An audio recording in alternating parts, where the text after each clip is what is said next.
Olá, começa agora o Jornada, um programa produzido pelo Tribunal Superior do Trabalho, em parceria com os 24 Tribunais Regionais do Trabalho. Vamos fazer uma viagem pelo Brasil para conhecer as ações da Justiça do Trabalho que beneficiam diretamente o cidadão. No programa de hoje, uma reportagem especial sobre o planejamento estratégico da Justiça do Trabalho, que define os objetivos a serem alcançados por todos os tribunais nos próximos 5 anos. No quadro Direitos e Deveres, as dúvidas trabalhistas do porteiro e do síndico do prédio são respondidas por um magistrado do TRT da 14ª Região, que abrange os estados de Rondônia e Acre. Na Paraíba, dinheiro de multa em processo trabalhista é usado para construir sede da Associação dos Pais e Amigos dos Excepcionais, a APAE, na cidade de Areia. E em Brasília, a inspiração de quem cria joias a partir de elementos do Cerrado. Tudo isso e muito mais agora no Jornada.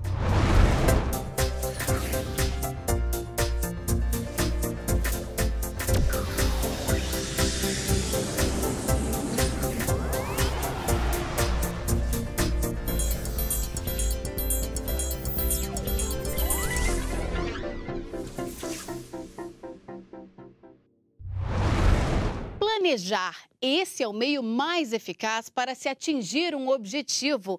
No caso da Justiça Trabalhista, a missão é realizar justiça nas relações de trabalho, contribuindo para a paz social e para o fortalecimento da cidadania.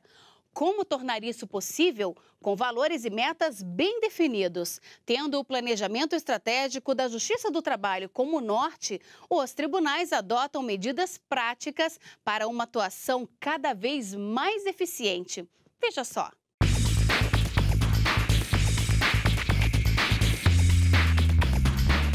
Você já parou para pensar como que sua cidade vai ser daqui a 6 anos? Se a população crescer, muita coisa pode mudar, né? Mais gente circula nas ruas, o comércio se desenvolve e, com isso, mais pistas são construídas e, junto com novos viadutos, tentam melhorar o trânsito cada vez mais lento. Outras obras de infraestrutura também precisam ser feitas para melhorar a vida da população.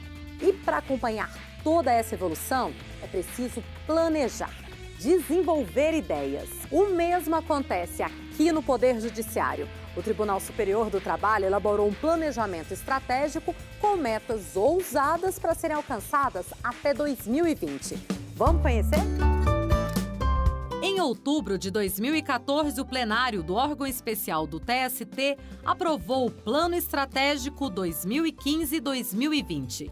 Ele foi elaborado por gestores e servidores do tribunal sob a supervisão da Assessoria de Gestão Estratégica da Corte.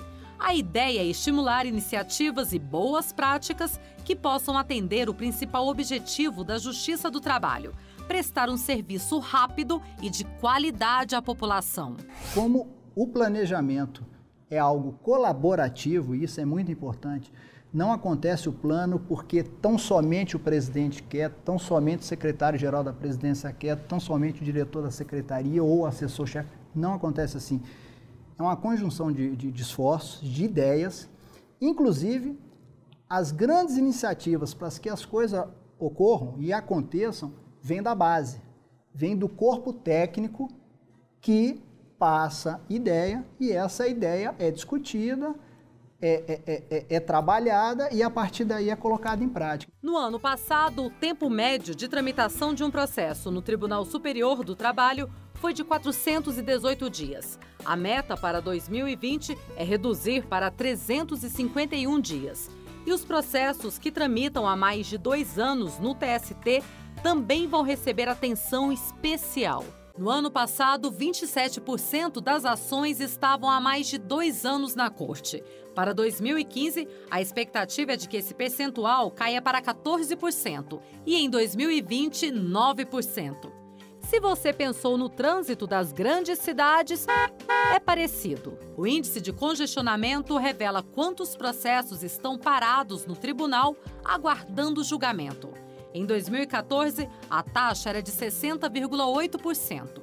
Para este ano, o objetivo é reduzir para 48%. e em 2020 para 43%. Os números dizem muito, mas além de resolver o conflito, é preciso que a população seja bem atendida pelos órgãos da Justiça do Trabalho. Uma pesquisa do TST aponta que o índice de satisfação atual é de 63%. Para 2015, a meta é que chegue a 65% e em 2020, 70%. Além do TST, os 24 TRTs de todo o país também vão seguir um plano de ação com metas específicas, que deverão ser cumpridas entre os anos de 2015 e 2020. Esse outro documento, chamado Planejamento Estratégico da Justiça do Trabalho, foi elaborado pelos TRTs sob a coordenação do CSJT, o Conselho Superior da Justiça do Trabalho. São várias ações dentro dos 9 objetivos e o objetivo final é que a sociedade realmente fique mais satisfeita, dê mais credibilidade aos serviços prestados pela Justiça do Trabalho. Entre as metas estão: até 2020, a primeira e a segunda instâncias da Justiça do Trabalho deverão reduzir em 10% o número de processos dos maiores litigantes, que são aquelas pessoas ou empresas que têm grande quantidade de ações na Justiça. Também estão entre as prioridades o estímulo à conciliação entre as partes e a melhoria de desempenho dos tribunais no setor de gestão de pessoas. Para isso, o CSJT toma como base esse questionário do Tribunal de Contas da União. O documento aponta várias ações que podem aprimorar o trabalho na área de recursos humanos dos tribunais. Entre elas, saber a opinião dos servidores sobre o bem-estar no ambiente de trabalho e daí, se for o caso, propor mudanças. Atitudes que, segundo a coordenadora de gestão de pessoas do CSJT, resultam, no final das contas, em uma melhor prestação de serviços à sociedade. Os tribunais vão ganhar, no final, numa melhor prestação jurisdicional com benefício direto ao jurisdicionado. Esse é o maior ganho. Porque você, desenvolvendo a gestão por competências, a gestão de pessoas, né? Porque basicamente está focado em gestão por competências, né? O IGOV está muito voltado para a gestão por competências, você vai conseguir ter pessoas trabalhando nos lugares certos, né? E vão trabalhar mais satisfeitos, vão produzir mais e vai ter um ganho no final para o cidadão. Esse é o ganho maior.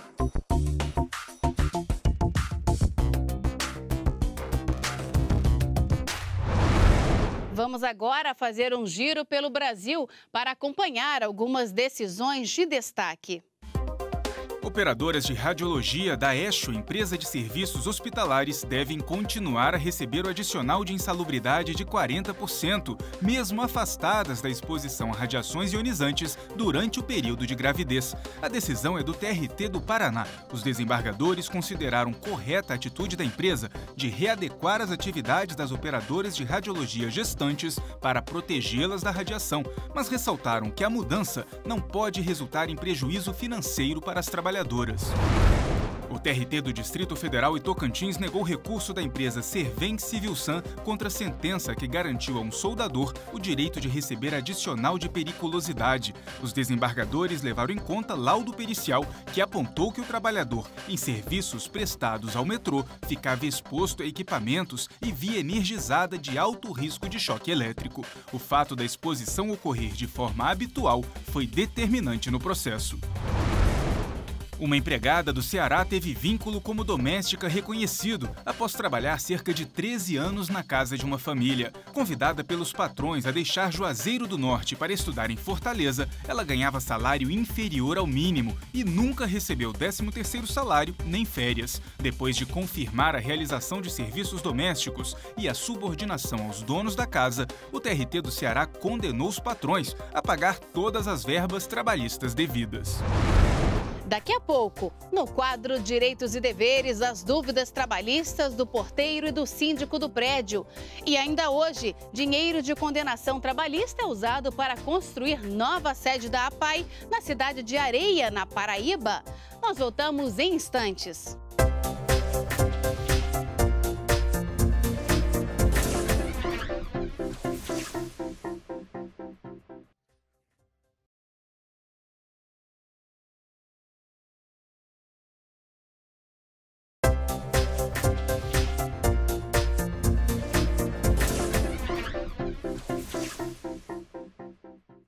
Chegou a hora de conhecer projetos e iniciativas dos tribunais para melhorar a atuação da Justiça do Trabalho.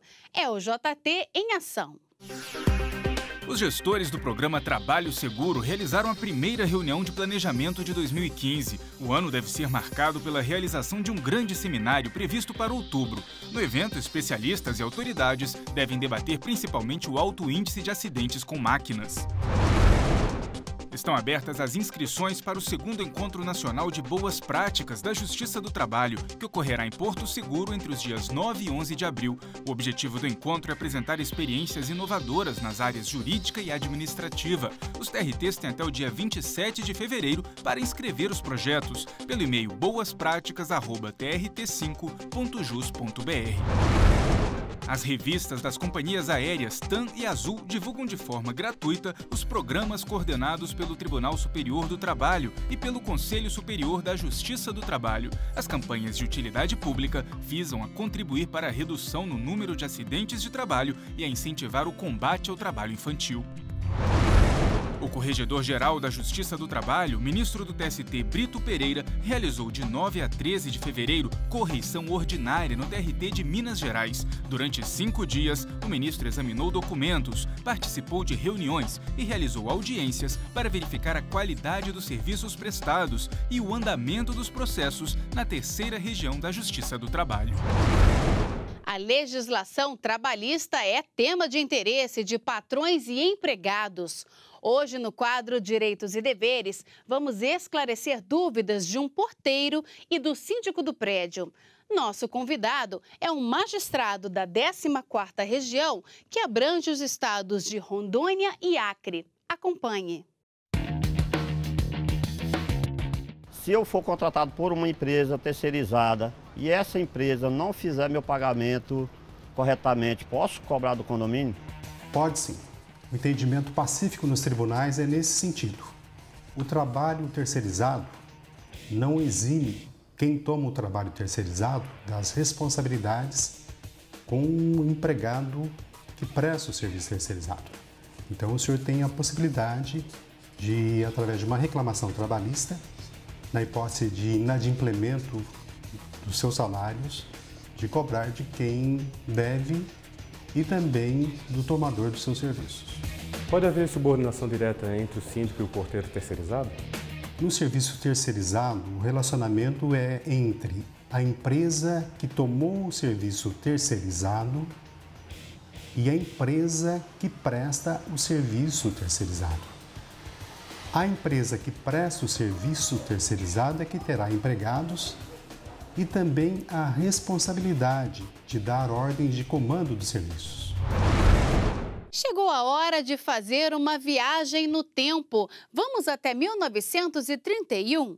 Nesta época, foi publicado o decreto que regulava a sindicalização das classes patronais e operárias. É o que você confere agora no quadro Memória JT. 1931, ano em que foi publicado o decreto que regulava a sindicalização das classes patronais e operárias no Brasil. A nova legislação definiu o sindicato como órgão consultivo e de colaboração com o poder público.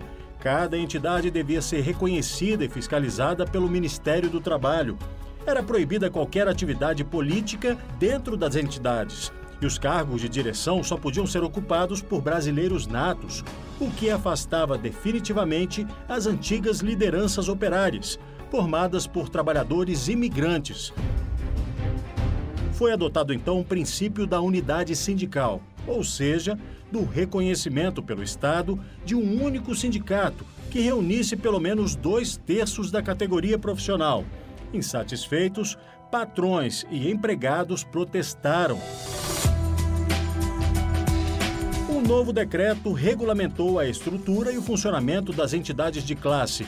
Em nível estadual, se formaram as federações por categoria profissional. No plano federal, surgiram as confederações nacionais dos trabalhadores na indústria. E para as outras categorias, como os bancários e comerciários, foram criadas as confederações à parte, ficando vedada a formação de qualquer organismo de cúpula de todos os assalariados brasileiros.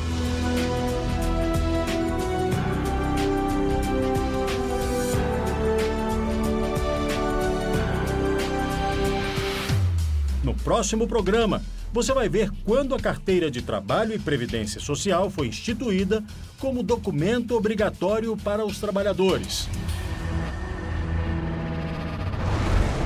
No próximo bloco, dinheiro de condenação em processo trabalhista é usado para construir nova sede da APAI na cidade de Areia, na Paraíba. E no quadro Meu Trabalho é uma Arte, você vai conhecer o ofício de quem transforma elementos do cerrado em joias. Nós voltamos daqui a pouco. O TRT de Goiás divulgou o cronograma deste ano para a instalação do processo judicial eletrônico nas varas do trabalho que ainda não possuem o sistema. Confira a lista na página do TRT, facebook.com/TRT18.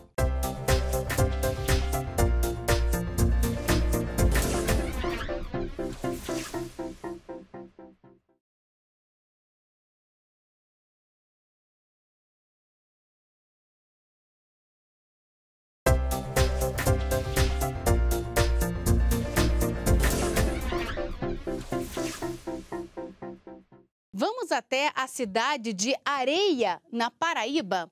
Lá, cerca de 60 pessoas com paralisia cerebral, autismo e outros tipos de deficiência contam agora com um espaço adequado para fisioterapia, leitura e brincadeiras.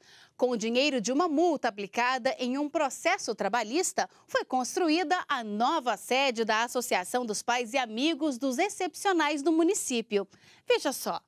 Um prédio bem construído e planejado para atender até 100 pessoas com deficiência. É a nova sede da Associação dos Pais e Amigos dos Excepcionais, a APAI. Até aqui, nada demais. O diferencial é que o complexo foi construído com recursos de uma ação na Justiça do Trabalho.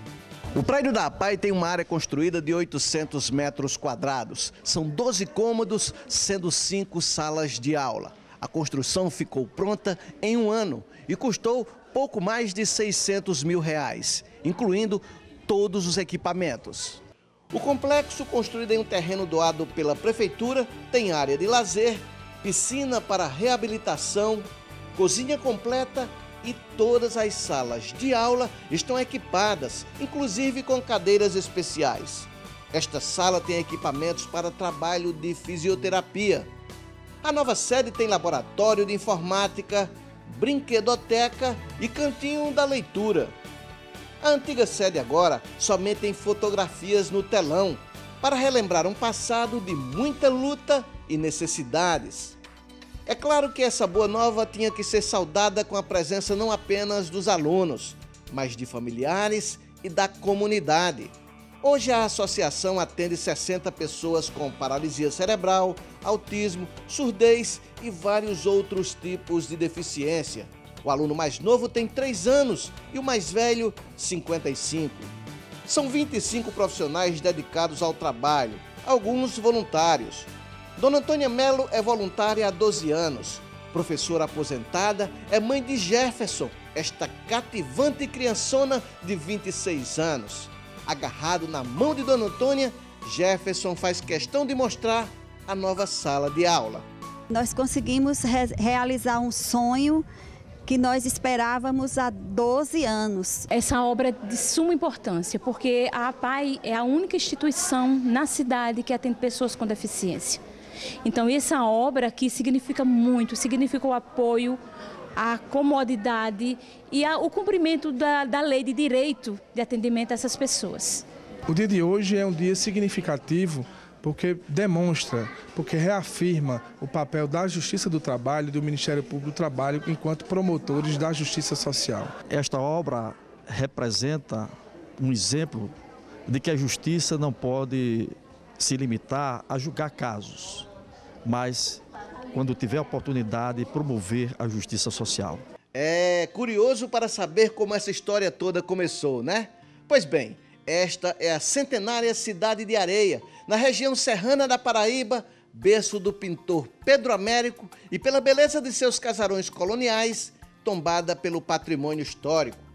Em 1998, o Ministério Público do Trabalho entrou com uma ação civil pública contra o Banco do Brasil, que não estava respeitando o horário de trabalho de seus servidores. Em 2011, foi feito um acordo na Vara do Trabalho e a dívida, depois de negociada, ficou em torno de R$ 3.500.000. Justiça do Trabalho e Ministério Público decidiram que o dinheiro deveria ser aplicado em obras ou serviços onde a população fosse destinatária direta. No ano de 2012, o hospital do município recebeu cerca de R$ 900 mil na compra de equipamentos que permitiram a reabertura do centro cirúrgico. Recebeu de um simples aparelho para exames sanguíneos até um raio-x, além de uma ambulância. As sedes das associações dos servidores do Banco do Brasil de todo o estado receberam aparelhos para a prática de atividades físicas, no valor total de mais de R$ 300 mil. A Associação de Deficientes da Paraíba recebeu um ônibus equipado para administração de cursos e para atuar de forma itinerante, em um investimento de mais de R$ 200 mil. E aí, pelas suas contas, o dinheiro que resultou de um acordo judicial aqui na cidade de Areia já acabou? Esse dinheiro parece que recebeu o dom da multiplicação e já ultrapassou até mesmo os limites do município. Em Campina Grande, a segunda maior cidade da Paraíba, está sendo construído um centro de recuperação para trabalhadores acidentados, onde estão sendo investidos R$ 1.500.000. O centro deve ficar pronto no meio do ano de 2015. Essa obra de Campina Grande é muito importante para os trabalhadores acidentados. É uma oportunidade ímpar que Deus nos dá de servir ao próximo. Do Cerrado brasileiro vem a inspiração e a matéria-prima para a produção de belas joias. Folhas secas, sementes e flores se transformam nas mãos de 2 artesãos de Brasília. A ideia surgiu na varanda de casa e é com respeito permanente à natureza em todas as etapas de produção que surgem as peças da filigrana do Cerrado.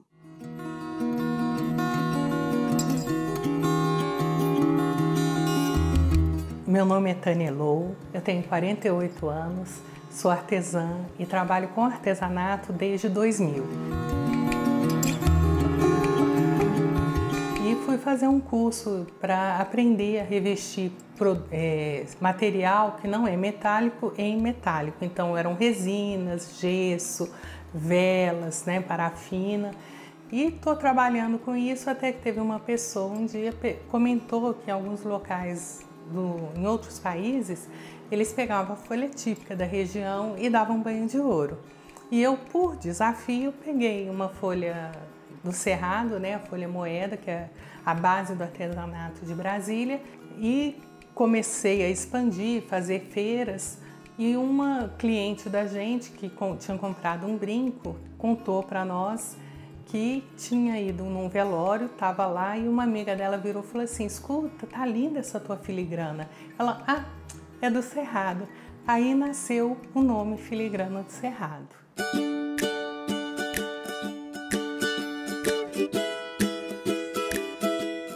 Desde o início, sou eu e meu marido trabalhando com esse produto.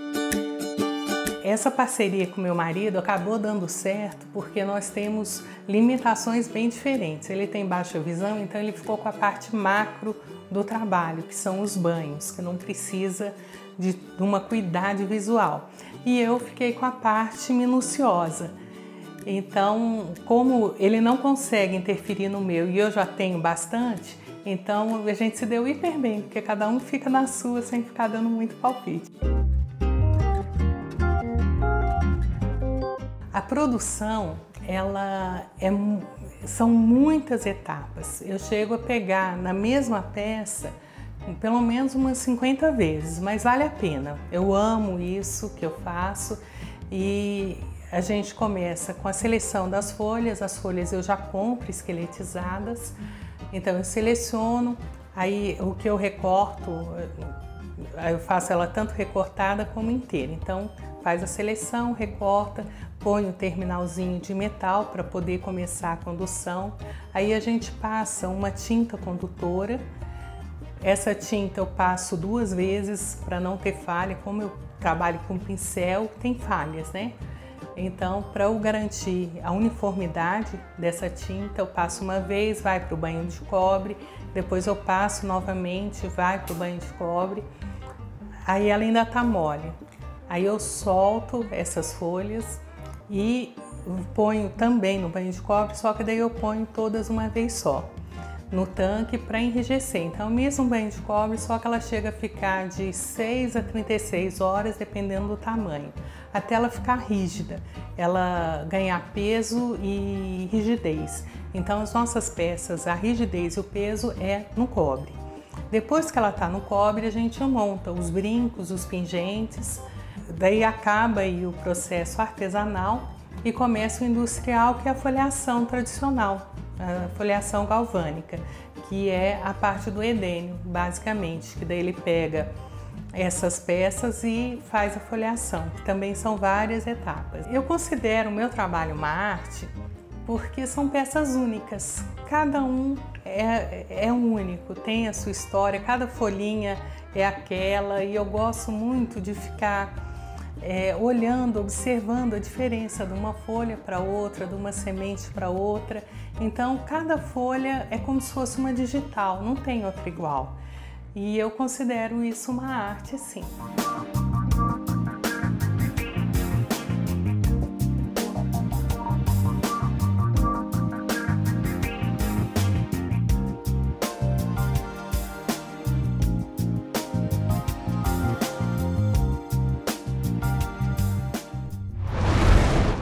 O Jornada de hoje termina aqui. Na semana que vem temos um novo encontro. Muito obrigada pela companhia e até lá!